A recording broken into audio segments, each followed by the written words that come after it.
A church full of grace. The News Church.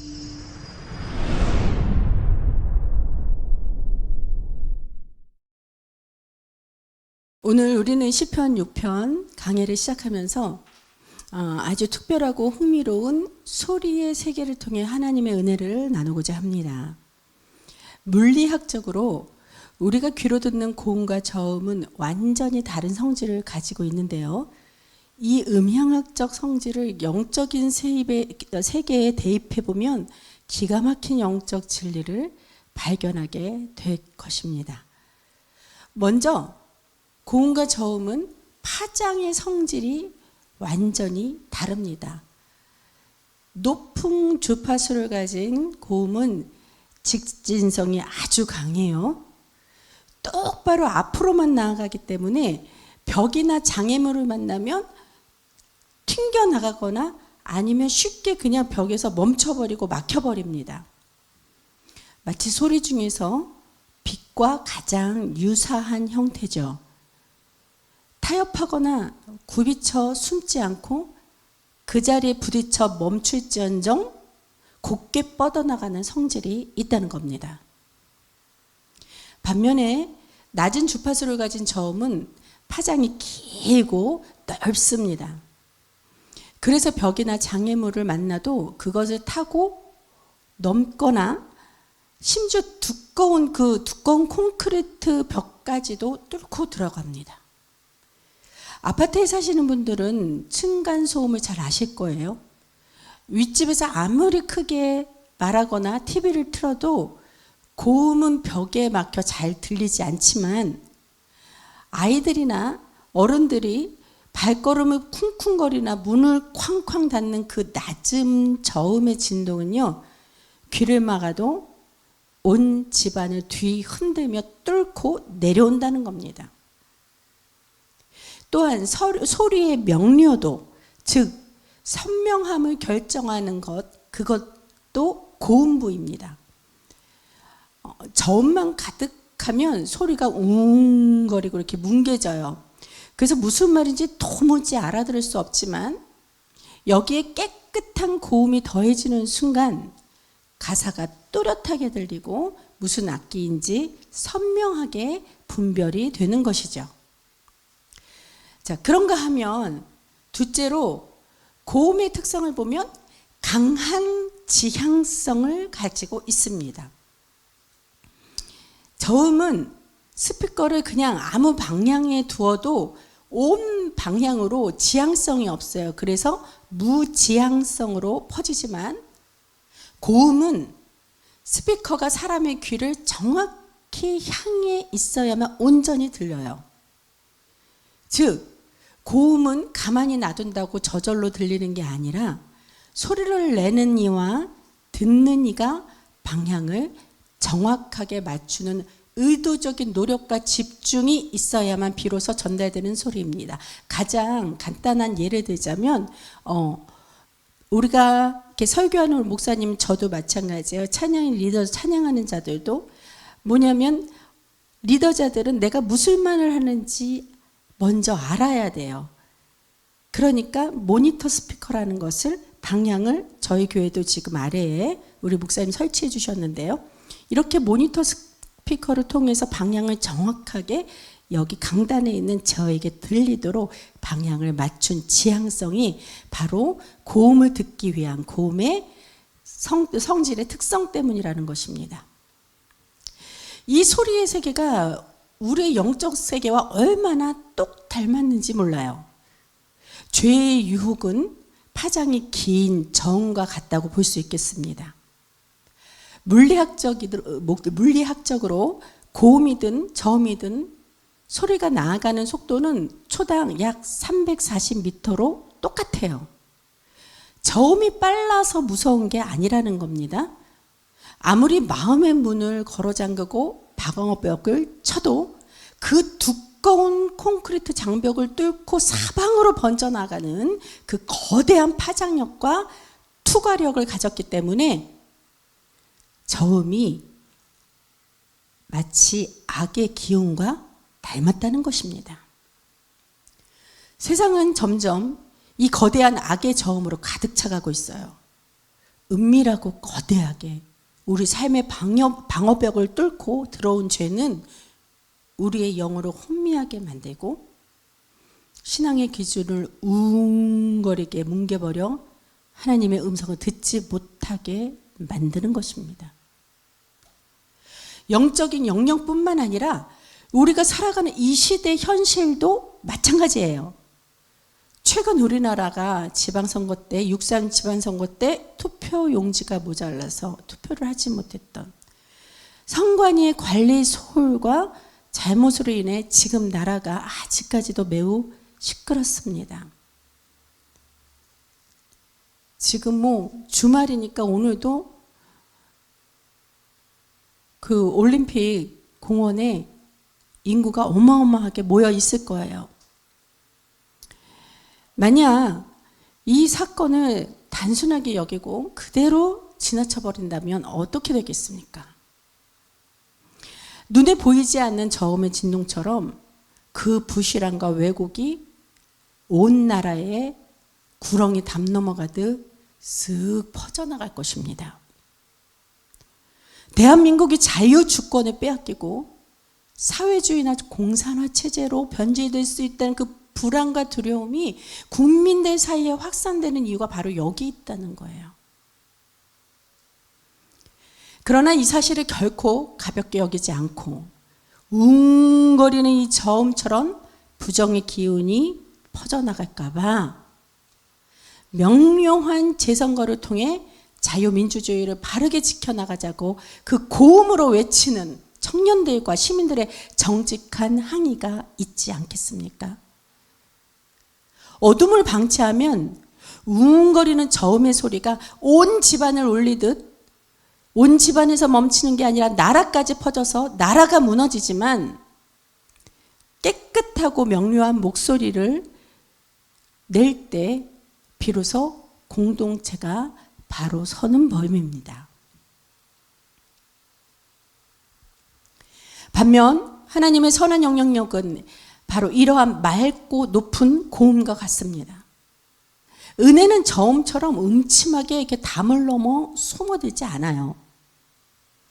빛처럼 앞으로 곱게 뻗어나가는 직진성이 있습니다. 그래서 웅거리며 이 뭉개진 영혼의 귀를 깨워서 하나님의 말씀을 똑바로 듣게 만드는 그 명료함이 있다는 겁니다. 그러나 이 은혜의 고음은 가만히 있는다고 들리지 않아요.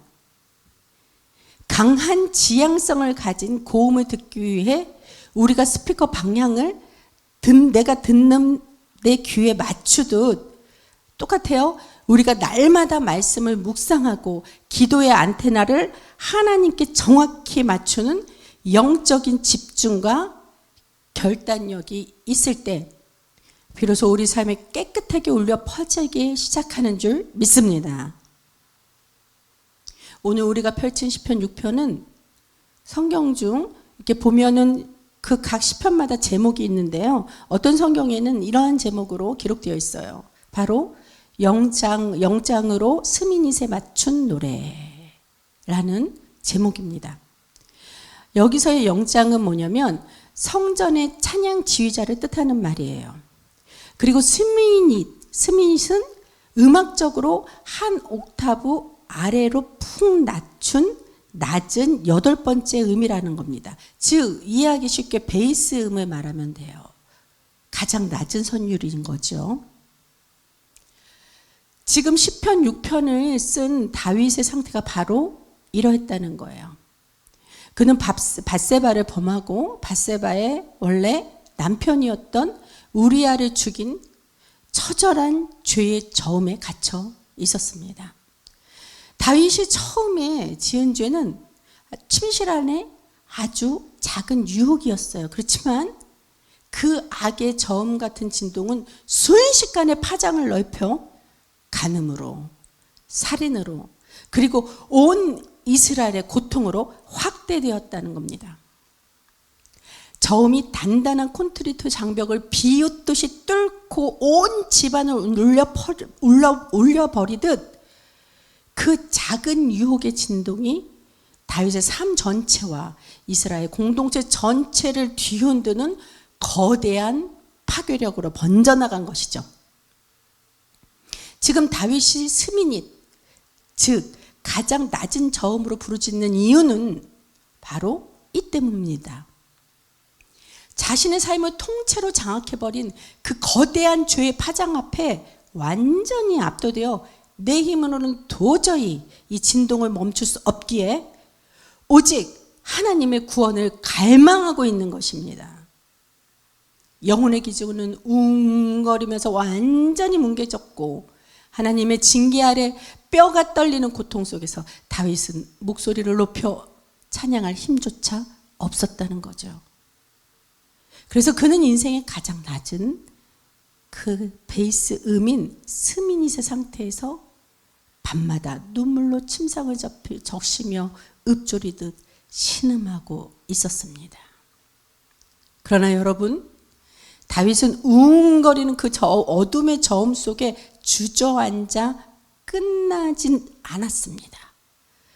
사방의 벽은 죄의 저음으로 막혔을지라도 다윗은 하늘을 향해 빛과 같은 직진성의 기도를 쏘아 올린 것이에요. 기도의 안테나를 하나님께 정확히 맞추고 눈물로 집중했을 때 오늘 본문 8절부터 놀라운 발전이 일어난 것입니다. 온 영혼을 짓누르던 죄의 저음을 단번에 찢어버리고 영혼의 안개를 걷어내며 무엇이 죄이고 무엇이 의인지 선명하게 깨닫게 만드시는 하나님의 명쾌한 구원, 즉 고음의 은혜가 다윗의 심령에 내리 꽂힌 것입니다. 오늘 이 시간 우리를 혼미하게 만드는 세상의 저음을 깨트리고 우리 영혼에 가장 선명하고 맑은 소리로 역사하시는 그 하나님의 고음의 은혜를 다윗의 경험을 통해 다시 한번 거듭 깨닫게 되는 귀한 시간 되시길 바랍니다. 자, 그렇다면 오늘 본문 속에서 다윗이 통과하고 있는 구체적인 영혼의 밤은 과연 어떤 모습이었을까요? 시편 전체 150편 중에 오늘 본문을 포함한 7개의 시는 전통적인 다윗의 참회시로 분류되고 있어요. 지금 6편 이 시에는 구체적인 역사적 사건이 명시되어 있지는 않지만 시의 내용을 이렇게 들여다보면요, 다윗은 지금 육체적인 질병과 또 대적들의 고통, 또 무엇보다 그 하나님의 징계에 대한 두려움이 겹친 설상가상의 삼중고를 겪고 있는 걸 볼 수 있습니다. 다윗은 자신이 겪는 이 극심한 고통의 원인이 바로 자신의 죄에 대한 하나님의 징계 때문이라고 스스로 깊이 인식할 수 있었어요. 즉 은밀하게 침투한 죄의 저음이 그의 온 삶을 뒤흔드는 영적 층간 소음이 되어 영혼의 장벽을 무너뜨리고 뼈를 깎는 고통으로 찾아온 것입니다. 이 비참한 배교 속에서 다윗은 어떻게 기도를 시작합니까? 자, 1절에서 3절 먼저 보시겠습니다. 여호와여, 주의 분노로 나를 책망하지 마시오며 주의 진노로 나를 징계하지 마옵소서. 여호와여, 내가 주척하였사오니 내게 은혜를 베푸소서. 여호와여, 나의 뼈가 떨리오니 나를 고치소서. 나의 영혼도 매우 떨리나이다. 여호와여, 어느 때까지니까. 보시면 다윗은 지금 징계나 고통 자체를 면해달라고 떼쓰는 것이 아니에요. 그 하나님의 분노와 진노, 그렇게 하지 말라고 구하고 있는 거죠. 왜냐? 이것은 다윗이 고통보다 하나님과의 관계 단절을 가장 더 두려워하고 있음을 보여주고 있는 내용입니다. 죄가 무서운 이유는요, 하나님의 자녀로서 하나님이 만드신 창세전에 만드신 그 아름답게 조율되어 있었어요. 우리의 영혼이. 하나님이 코에 생명을 부어 주셨다 그랬죠. 그래서 생명이 되어 사람이 생명이 된지라 그랬어요. 그렇게 아름답게 조율되어 있었던 그 영혼의 기준이 이렇게 뭉개진 소리가 돼버렸죠. 그래서 하나님의 세밀한 음성을 듣지 못하게 가로막기 때문에 죄가 무서운 거예요. 죄 때문에 막혀버리기 때문입니다. 다윗은 2절에 보니까 내가 수척하였사오니 라고 이렇게 표현하면서 고백해요. 정말로 수척하다고 그 말을 하는 그 자체를 상상해 보면 또렷한 말도 안 나올 거예요. 그 분위기가 저음의 어두운 배경이기 때문에 희미하고 정말 사람이 옆에 있어도 들릴까 말까 그러한 음성이겠죠. 뼈가 떨리는 듯한 그 육체적, 정신적 한계에 그 상황에 도달한 것입니다. 사방이 꽉 막힌 저음의 장벽 속에서 다윗이 할 수 있는 건 오직 하나. 그래도 놓지 않고 그 주파수를 하나님께 막 맞추고 직진하는 희미하나마 그래도 오직 기도뿐이었다는 겁니다. 자, 그 기도가 바로 영혼의 깊은 밤을 통과하는 통곡이 되어버린 것이죠. 본문 4절에서 7절까지 우리 합독합니다. 여호와여 돌아와 나의 영혼을 건지시며 주의 사랑으로 나를 구원하소서. 사망 중에서는 주를 기억하는 일이 없사오니 수월에서 주께 감사하는 자 누구리이까. 내가 탄식함으로 피곤하여 밤마다 눈물로 내 침상을 띄우며 내 요를 적신하이다. 내 눈이 근심으로 말미암아 쇠하여 내 모든 대적으로 말미암아 어두워졌나이다. 저는 마이크를 대고 이렇게 또박또박 말씀을 읽었지만 여러분이 또 잘 들리고 전달하기 위해서 다윗은 이렇게 또렷한 말투가 아니었을 거라는 거예요. 정말로 통곡하면서 울며 불며 발음도 제대로 들리지 않게 그게 무슨 말 하는지 알겠어요? 울면서 그렇게 기도를 하는데 사람은 무슨 말인지 못 알아들 거예요. 그냥 기도하는 모습 보고 뭔가 애탄하고 있구나, 통곡하고 있구나 이 정도일 겁니다.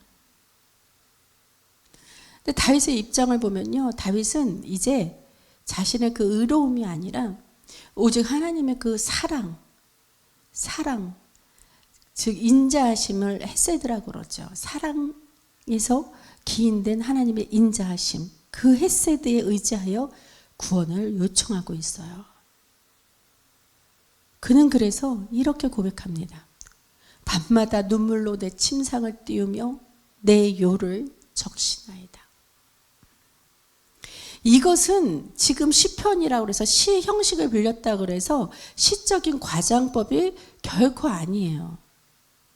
진짜로 다윗은 이렇게 다윗의 상황은 이게 진짜 상황 진실된 것이었다는 겁니다. 영혼의 깊은 밤을 통과하는 자가 쏟아내는 실제적인 통곡이라는 거죠. 죄의 무게가 너무 무겁고 그 틈을 타 공격해오는 대적들의 비방과 그 저음 어두움의 유혹들 때문에 눈이 침침해질 정도로 영육이 쇠잔해진 상태입니다. 여러분, 이 다윗의 심령 상태가 마치 무엇과 같다고 봅니까? 이제 곧 장마철이 다가오는데요.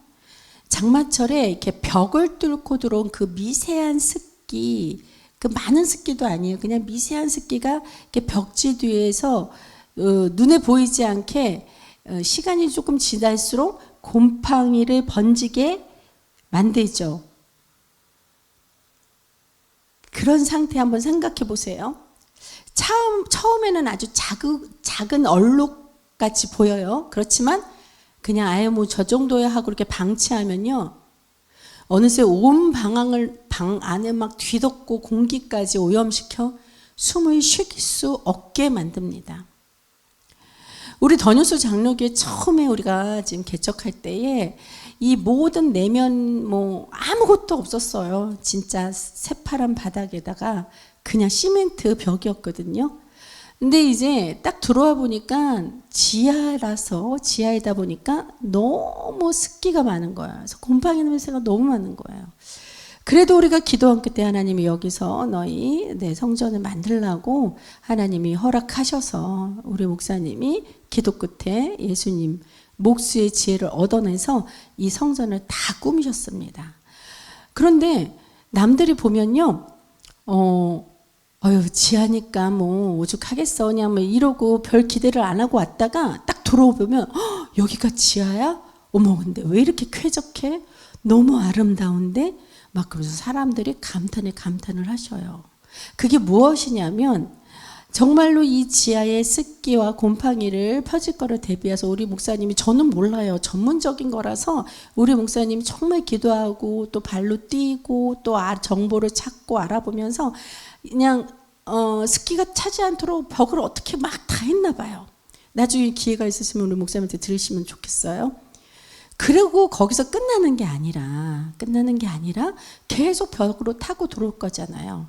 그러니까 습기가 차지 않게 뭐 계속 1년 365일 여기 감당할 수 있는 저거 뭐죠? 습도 가습기 맞아요. 네? 제습기. 제가 이렇게 기계에 대해서 아주 기계치랍니다. 예, 가습기 내지는 또 선풍기 또 여러 가지 우리 목사님 나름대로 이 습기가 차서 곰팡이가 피지 못하도록, 필 새가 없도록 계속 성전에서 관리하면서 또 그렇게 기도를 하시면서 영육간 강건하신 모습을 본이 되어 주셔서 너무 감사하더라고요. 마찬가지라는 거죠. 근데 다윗의 내면이 이 습기찬 곰팡이와 같이 이랬다는 거예요. 죄의 저음이라는 음침한 습기를 방치했더니 영혼 구석구석에 절망과 고통의 그 곰팡이가 피어올라서 온 심령이 완전히 장악당할 그런 위기에 처했다는 겁니다. 그래서 다윗은 눈물로 침상을 적시며 부르짖고 있었어요. 여러분, 지난주 강해 때 시편 5편이었잖아요. 그 시편 5편의 제목 기억하십니까? 바로 아침의 서곡이었죠. 이 시 5편의 아침의 서곡이 하나님을 향한 그 올바른 예배와 기도의 시작을 보여주었다면요, 오늘 시 6편은 성도에게 찾아오는 영혼의 어두운 밤을 어떻게 통과할 것인가 에 대한 것을 다루고 있는 것입니다.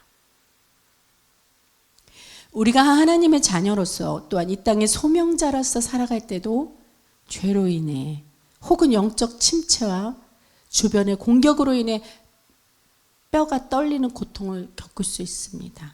우리 그런 말 하잖아요. 상처받거나 또 자극적인 말을 들으면 아이들이 그런 표현하더라고요. 뼈 때리는 말을 한다고. 세상의 은밀한 저음들이 우리의 영적 기준을 통째로 뒤흔들 때가 있다는 거예요. 그때 우리가 해야 할 일이 무엇이냔 말이죠. 다윗처럼 자신의 연약한 죄를 하나님 앞에 그대로 인정하고 자복하는 것입니다. 그리고 하나님의 사랑과 인자하심을, 그 헤세드, 변함없는 인자함을 붙들고 눈물로 침상을 적시며 기도의 방향을 하나님께 곧게 맞춰야 한다는 거예요. 우리가 이 어둠의 저음 한복판에서 낙심하지 않고 끝까지 하늘에 향해 직진의 기도를 올릴 때 하나님은 반드시 그 울음소리를 들으시고 우리 삶의 모든 어둠을 깨트리는 반전의 역사를 허락하실 줄 믿습니다. 스코틀랜드 속담에요. Seeing is believing. 즉, 보는 것은 믿는 것이다. 라는 말이 있어요. 잘 알고 계시죠? 눈으로 확인하고 손으로 만져봐야 비로소 믿겠다는 말이에요.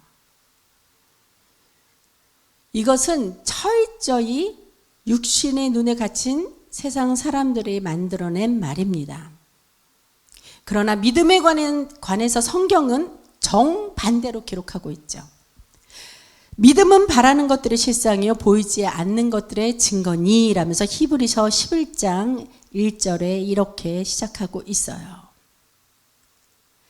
세상은 눈에 보여야 믿겠다고 하지만 영적인 세계에서는요, 믿는 것이 보는 것이다. 이것이 진리인 줄 믿습니다. Believing is seeing. 믿음이 먼저 있어야 눈에 보이지 않는 영적인 실제와 하나님의 일하심을 볼 수 있기 때문이에요. 예수님께서도 부활을 의심하던 도마에게 명확히 선포하셨습니다. 그 말씀이 요한복음 20장 29절인데요. 예수께서 이르시되 너는 나를 본 거로 믿느냐? 보지 못하고 믿는 자들은 복되도다 하시니라. 아멘. 삶의 현장에서 하나님의 손길이 전혀 보이지 않았대. 그리고 사방이 어두움의 저음으로 꽉 막혀 있을 때, 보지 못하는 상황에서도 하나님의 신실하심을 신뢰하며 올리는 기도가 진짜 복된 믿음의 기도입니다. 여러분, 보는 것이 믿는 것이다 라는 말이 얼마나 어리석고 무력한 말입니까? 보십시오. 만약 이 말대로 산다면요, 우리는 내 눈앞의 문제가 완전히 해결될 때까지 매일 고통과 괴로움의 지옥 속에서 살아야만 합니다. 근데 그것도 그 문제가 언제까지 해결될 것이라는 그것도 명확히 근거가 있고 증명이 되어서 그 날짜를 알 수 있으면 또 그나마 괜찮죠. 근데 우리는 어떤 문제라도 이게 어떻게 해결됐지, 언제 해결됐지 아무도 모르기 때문입니다. 그러니 그 문제에 전전긍긍하면서 살아가는 사람들을 볼 때 한편으로는 참 안쓰럽고 안타깝고 너무 불쌍하기도 하지만 다른 한편으로는 너무 어리석다는 거예요. 매일 고통과 그 괴로움 속에서 상황이 바뀔 때까지 요만큼의 평안함도 누릴 수 없다는 겁니다.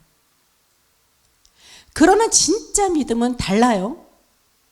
비록 내 눈앞의 현실은 여전히 어둡고 웅거리는 그 저음 한복판일지라도 내가 하나님 앞에 엎드려 참여하며 기도할 때 이미 용서함의 응답을 받았음을 믿음의 눈으로 바라보는 것입니다. 기도가 하늘 보좌에 상달되었다는 것을 신뢰하는 순간 상황은 아직 그대로예요. 변한 게 없어요. 눈으로 보기에는. 그럴지라도 내 심령에는 이미 문제 해결이 되었다는 그 평안이 임하게 되는 것입니다. 믿으시기 바랍니다. 이것이 바로 저와 여러분 같은 하나님의 자녀, 하늘의 성도가 누리는 믿음의 능력인 것입니다. 만약 우리가 예수님이 직접 다시 재림하시는 그날, 그 찬란한 영광을 눈으로 보고서야 그때 믿으면 되지, 그렇게 한다면 미안하지만 그 사람에게는 더 이상 구원의 은혜가 없을 것입니다. 재림의 날은 심판의 날이기 때문입니다. 그때까지 눈에 보이는 것만 쫓아 살던 인생은요, 자신의 삶이 죄로 점점 이렇게 두껍게 더럽혀져 있음에도 불구하고 그것도 몰라서, 인식하지도 몰라서, 그래서 예수님이 그럴 때 예수님이 딱 재림할 때 아차, 이미 시간이 늦었다는 거죠. 왜? 결국 회개의 기회마저 얻지 못하기 때문이에요. 그러니 곧 영원한 파멸이 될 것입니다. 제가 여러분들에게 협박하는 게 아니에요. 오늘 본문의 다윗을 보십시오. 그는 자신이 저질렀던 이 끔찍한 간음과 살인의 죄를 통곡함으로 회개했어요. 자신의 죄가 만들어낸 그 무겁고 웅장한 음침한 그 저음의 배경 속에서도 다윗은 여전히 내가 하나님의 자녀라는 그 정체성을 결코 잃지 않았다는 겁니다. 이것이 중요한 것입니다. 사방의 콘크리트 장벽을 뚫고 들어오는 그 죄의 저음 앞에서 낙심하여 그저 주저앉아 울어버린 것이 아니라 그 울음이 그 울음이 아니에요. 기도의 안테나를 높이 들고 하늘을 향해 맑고 고든 고음의 기도를 쏘아 올리느라 자신의 회개하는 그 애통과 통곡을 혼신의 힘을 다해서 회개와 참회의 기도를 드린 것이죠. 그리고 마침내 아직 현실의 대적들은 시퍼렇게 아직까지 살아있어요. 그리고 몸의 질병은 다 나은 게 아닙니다. 그대로인 그 골방 한복판에서 다윗의 영혼의 저음을 단번에 뚫어내고 솟아오르는 그 고음의 은혜가 임한 것입니다. 영적인 눈이 열린 거죠. 그래서 하나님의 응답을 먼저 봤었던 거예요. 그래서 다윗은 이제 눈물을 닦고 담대히 일어나 사탄과 대적들을 향해 승리의 확신을 아주 벼락처럼 선포합니다. 그 위대한 선포와 역전의 내용이 바로 오늘 본문 8절에서 마지막 10절까지 말씀입니다.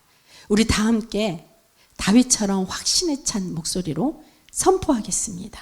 8절부터 행악하는 너희는 다 나를 떠나라.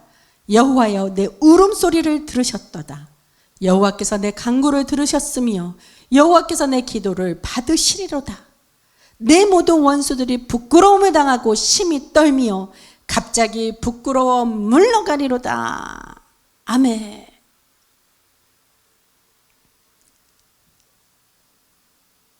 여러분, 오늘 이 시간 여러분을 짓누르는 삶의 저음은 무엇입니까? 눈, 귀를 흐리게 만드는 죄의 유혹과 절망의 소음 앞에서 육신의 눈을 감으십시오. 그리고 믿음의 눈을 들어 기도의 방향을 하나님께 맞춥시다. 마태복음 1장에서는 족보가 쭉 나오잖아요. 예, 근데 그거를 그냥 넘기시지 마시고 신약을 성경을 읽으려면은 마태복음 1장에 누구를 낳고 막 이렇게 나오니까 그냥 넘겨요. 그러지 마시고 한번 이렇게 쭉 보시게 되면요. 거기에 이제 성경에서 숨기고 싶은 다윗의 가장 부끄러운 흔적을 굳이 노출을 하는 그 기록이 있어요. 다윗은 이거를 숨기고 싶었지만 성경에 굳이 노출이 되었습니다. 어떤 말이냐? 다윗은 우리아의 아내에게서 솔로몬을 낳고, 그냥 다윗은 솔로몬을 낳고 하면 되는데 그 우리아라는 그 이름을 명시함으로 인해서 어떠한 다윗의 죄가 있었는지 밝혀내는 겁니다. 근데 이 의미를 우리는 알아야 돼요. 예수님의 계보는 인간의 완벽함이 아니라 인간의 추악한 그 죄악 한복판에 침투한 하나님의 신실한 사랑, 즉 헤세드로 그 은혜, 구원의 은혜를 받은 다윗을 통해 우리가 같은 은혜를 받기 원하셨던 거예요. 하나님은 완벽한 영웅이 아니라 죄로 깨어졌을지언정 자녀의 정체성을 붙들고 침상을 적시며 회개한 자를 통해 하나님은 일하십니다. 예수님의 족보에 새겨진 이 다윗의 흔적은요, 가문의 명예로 기록되어 것이 아니에요. 죄인을 위해 이 땅에 오신 그 메시아의 흔적을 나타나기 위해서 기록된 것입니다. 하나님은 다윗의 죄보다 다윗의 회개와 하나님 당신의 약속을 더 크게 보시는 것이에요. 그러므로 이제 우리도 낙심을 거두고 나의 연약함과 부끄러움을 고백하며 주님 앞에 기도의 안테나를 맞춰 영적 조율을 세밀하게 해야 합니다. 우리가 가끔 간증을 듣게 돼요. 근데 간증을 하는 자가 자신의 연약함이나 자신이 과거에 있었던 죄가 그거는 다 덮어두고 현재 지금 하나님께 받은 은혜만 가지고 말하는 간증하시는 분이 간혹 계십니다. 간증은요, 나의 연약함과 나의 부족함과 나의 죄를 과감히 이렇게 밝히는 것입니다. 과감히 커밍아웃해서 그럴지라도 하나님께서 지금 내게 주신 은혜는 이러한 여러 많은 은혜 이렇게 구체적으로 선포하면서 별반 간증자와 그 듣는 여러분이나 저나 뭐 별반 다를 거 있어 똑같아요. 그저 저는 하나님의 말씀을 받아서 대언하는 이러한 역할로 쓰임받는 자입니다. 그렇기 때문에 그렇게 나의 연약함을 커밍아웃하고 하나님의 은혜의 덕에 구원받은 하나님의 역사하심을 간증할 때 나는 낮아지고 하나님만 높이는 그러한 귀한 간증자가 될 때 하나님은 더 크게 쓰실 줄 믿습니다.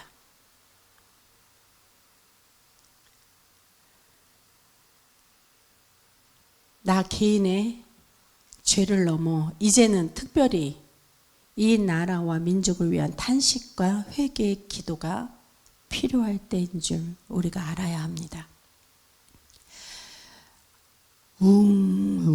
이렇게 웅거리는 어둠의 저음이 나라를 덮으려 할 때 먼저 깨어난 우리가 파수꾼이 되어 믿음의 목소리를 발해야 하는 겁니다. 우리가 낙심하지 않고 믿음의 고음을 쏘아 올릴 때 우리 삶을 가로막는 모든 어둠의 저음을 깨트리고 내가 네 울음소리를 들었다 이렇게 말씀하시는 하나님의 명쾌한 그 고음의 은혜가 그리고 이 나라와 민족에 충만히 임하셔서 오직 예수의 이름만 찬양하면서 기쁘고 승리의 삶을 누리는 저와 여러분 모두 되시길 그리스도 예수님 이름으로 간절히 축원합니다.